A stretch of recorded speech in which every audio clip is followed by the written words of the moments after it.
యోబు గ్రంథము 21వ అధ్యాయము. అప్పుడు యోబు ఈలాగున ప్రత్యుత్తరం ఇచ్చెను. నా మాట మీరు జాగ్రత్తగా వినుడి. నా మాట మీ ఆదరణ మాటకు ప్రతిగా నుండుగాక. నాకు సెలవిచ్చిన ఎడల నేను మాటలాడెదను. నేను మాటలాడిన తర్వాత మీరు అపహాస్యము చేయవచ్చును.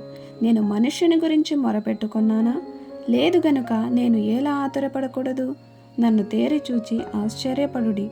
నోటి మీద చెయ్యి వేసుకొనుడి. నేను దాని మనస్సునకు తెచ్చుకొని ఎడల నాకేమియో తోచకున్నది. నా శరీరమునకు వణుకు పుట్టుచున్నది. భక్తిహీనులు ఏల బ్రతుకుదురు?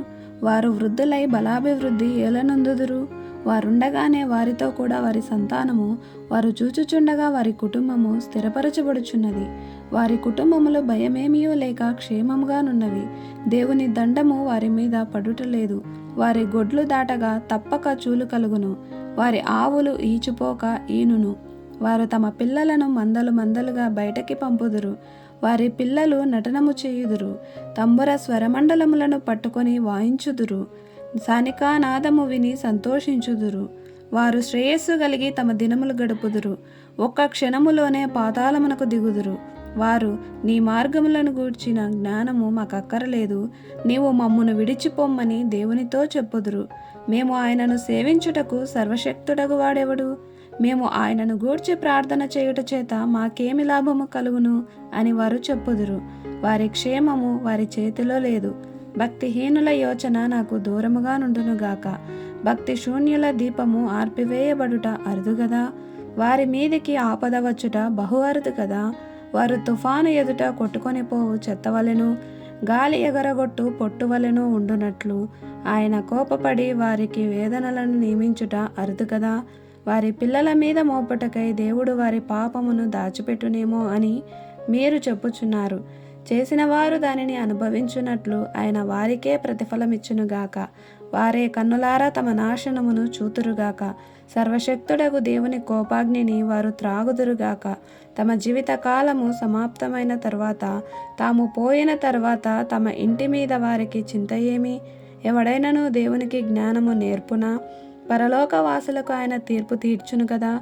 ఒకడు తన కడవలలో పాలు నిండియుండగను, తన ఎముకలలో మూలుగు బలిసి ఉండగను, సంపూర్ణ సౌఖ్యమును నెమ్మదియును కలిగి నిండు ఆయుష్యముతో మృతినొందును. వేరొకడు ఎన్నడనూ క్షేమమును దాని నెరుగక మనోదుఃఖము గలవాడై మృతినొందును.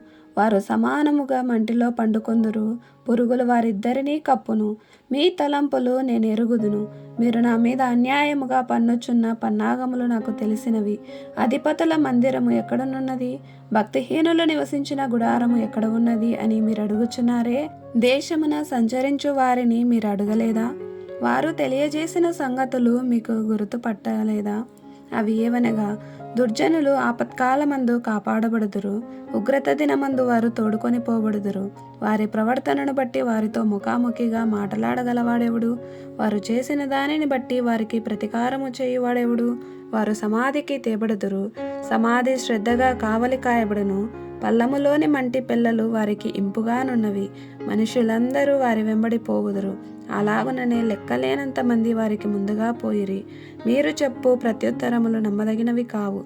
ఇట్టి నిరర్థకమైన మాటలతో మీరెలాగూ నన్ను ఓదార్చజూచెదరు. 22వ అధ్యాయము. అప్పుడు తెమానీయుడైన ఎలీఫజు ఇలాగున ప్రత్యుత్తరమిచ్చెను.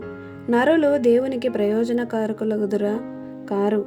బుద్ధిమంతులు తమ మట్టుకు తామే ప్రయోజనకారులై ఉన్నారు. నీవు నీతిమంతుడవై ఉండుట సర్వశక్తుడగు దేవునికి సంతోషమా? నీవు యథార్థవంతుడవై ప్రవర్తించుట ఆయనకు లాభకరమా? ఆయన యందు భయభక్తులు కలిగి ఉన్నందున ఆయన నిన్ను గద్దించునా? నీ భయభక్తులను బట్టి ఆయన నీతో వాద్యమాడునా? నీ చెడుతనము గొప్పది కాదా? నీ దోషములు మితిలేనివి కావా?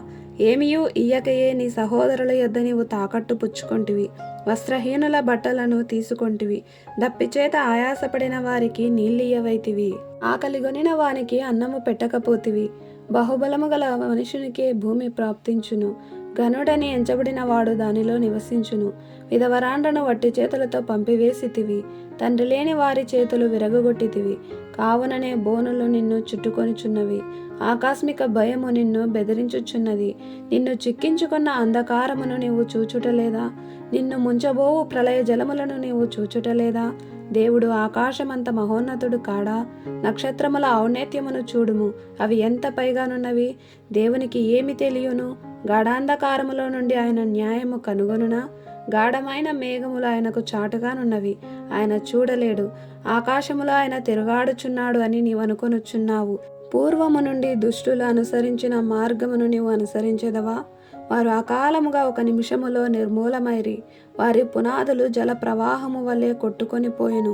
ఆయన మంచి పదార్థములతో వారి ఇండ్లను నింపినను, మా యుద్ధ నుండి తొలగిపొమ్మనియు సర్వశక్తుడగు దేవుడు మాకు ఏమి చేసెననియు వారు దేవునితో అందురు. భక్తిహీనుల ఆలోచన నాకు దూరమై ఉండునుగాక. మన విరోధులు నిశ్చయముగా నిర్మూలమైరనియు వారి సంపదను అగ్ని కాల్చివేసననియు పలుకుచు నీతిమంతులు దాన్ని చూచి సంతోషించుదురు. నిర్దోషులు వారిని హేళన చేయుదురు. ఆయనతో సహవాసము చేసిన యెడల నీకు సమాధానము కలుగును, అలాగున నీకు మేలు కలుగును. ఆయన నోటి ఉపదేశమును అవలంబించుము, ఆయన మాటలను నీ హృదయములో ఉంచుకొనుము. సర్వశక్తుని వైపు నీవు తిరిగిన యెడల, నీ గుడారములలో నుండి దుర్మార్గమును దూరముగా తొలగించిన యెడల నీవు అభివృద్ధి పొందెదవు. మంటిలో నీ బంగారమును, ఏటి రాళ్లలో ఓఫీరు సువర్ణమును పారవేయుము.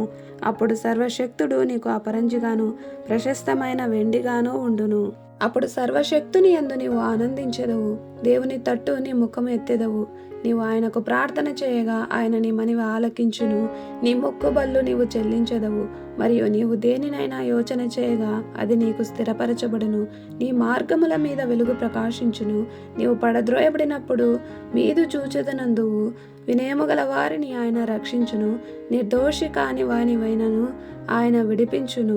అతడు నీ చేతుల శుద్ధి వలన విడిపించబడును. 3వ అధ్యాయము.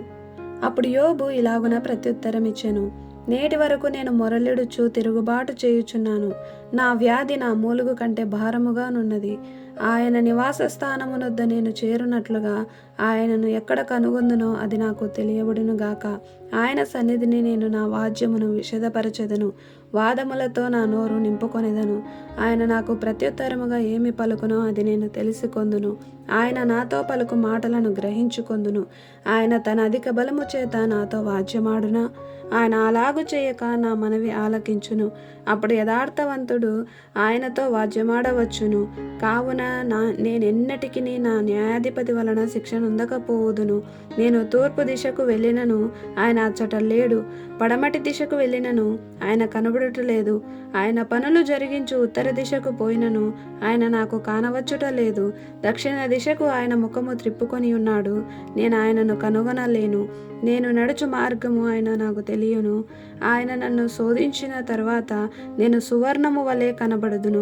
నా పాదములు ఆయన అడుగు జాడలు విడువక నడిచినవి. నేను ఇటు అటు తొలగక ఆయన మార్గమున నన్ను అనుసరించి తిని, ఆయన పెదవుల ఆజ్ఞను నేను విడిచి తిరగలేదు. ఆయన నోటి మాటలను నా స్వాభిప్రాయము కంటే ఎక్కువగా ఎంచి తిని. అయితే ఆయన ఏక మనస్సు గలవాడు, ఆయనను మార్చగలవాడెవడు? ఆయన తనకిష్టమైనది ఏదో అదే చెయ్యును. నాకు విధింపబడిన దానిని ఆయన నెరవేర్చును. అట్టి పనులను ఆయన అనేకముగా జరిగించిన వాడై ఉన్నాడు. కావున ఆయన సన్నిధిని నేను కలవరపడుచున్నాను. నేను ఆలోచించినప్పుడల్లా ఆయనకు భయపడుచున్నాను. దేవుడు నా హృదయమును కృంగజేసెను, సర్వశక్తుడే నన్ను కలవరపరచెను. అంధకారము కమ్మి ఉండినను, గాఢాంధకారము నన్ను కమ్మి ఉండినను నేను నాశనము చేయబడి ఉండలేదు.